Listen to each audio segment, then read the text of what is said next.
Добре дојде на министерката за земјоделство на Србија, на заменик министерот за земјоделство на Албанија и секако на домаќинот министерот за земјоделство на нашата држава Љупчо Николовски, почитувани колеги министри, амбасадори, почитувани пратеници, почитувани гости, почитувани производители на вино, почитувани медиуми и спред се почитувани граѓани.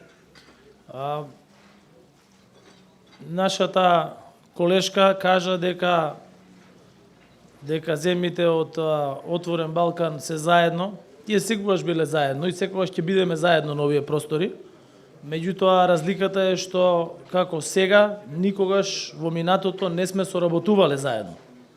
И таа соработка се гледа токму преку настани и преку вакви активности, како што е Винскиот саем, Винска визија на Отворен Балкан, кој што прерастува во еден од трите најголеми саеми за вино во светот.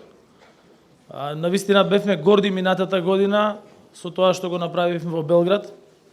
Навистина имавме што да покажеме сите производители на вино од Северна Македонија, од Србија, од Албанија, да го покажеме балканскиот вкус на најквалитетните вина. Тоа дека имаме исклучително квалитетни вина се покажа и на големиот меѓународен саем на вино Винитали во Италија, кога заедно трите земји имавме заеднички штанд, кој што беше и најголем и најпосетен штанд на овој огромен саем во Италија.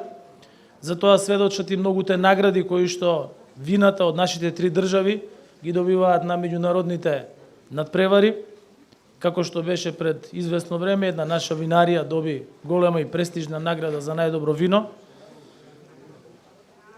Она што е резултат на Отворен Балкан, сега веќе се гледа и низ бројки. Размената и трговијата помеѓу трите држави е зголемена за 25%.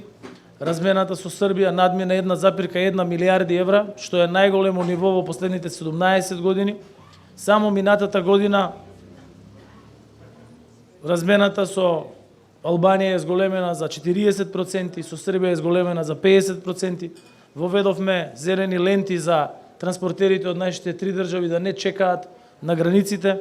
Воведуваме системи за електронска идентификација со која што работниците ќе можат слободно да се движат помеѓу нашите три држави и практично ги спроведуваме трите слободи на Европската Унија тука кај нас на Балканот така како што доликува.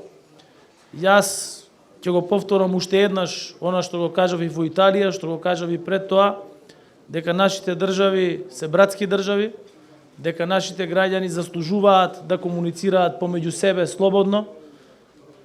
На нашите граѓани на трите држави не им требаат граници, како што не им требаат граници на земјите од Европската Унија, и затоа јас секогаш ќе бидам посветен на зголемувањето на соработката, на зголемувањето на комуникацијата, зголемувањето на трговијата, зголемувањето на инвестициите во сите три држави, бидејќи тоа е тоа што нашите граѓани го заслужуваат, а сите три држави заедно преку не само економска соработка и преку многу блиска политичка соработка, која што се базира на односи кои што немаат никакви отворени прашања помеѓу себе, ќе придонесеме кон зголемување на добрососедските односи и интеграција на трите држави во Европската Унија и секако уште еднаш Отворен Балкан останува отворен за сите други држави од регионот. Ви благодарам и посакувам успех на денешниот ден и секако на големиот саем кој што не очекува во ноември оваа година. Ви благодарам.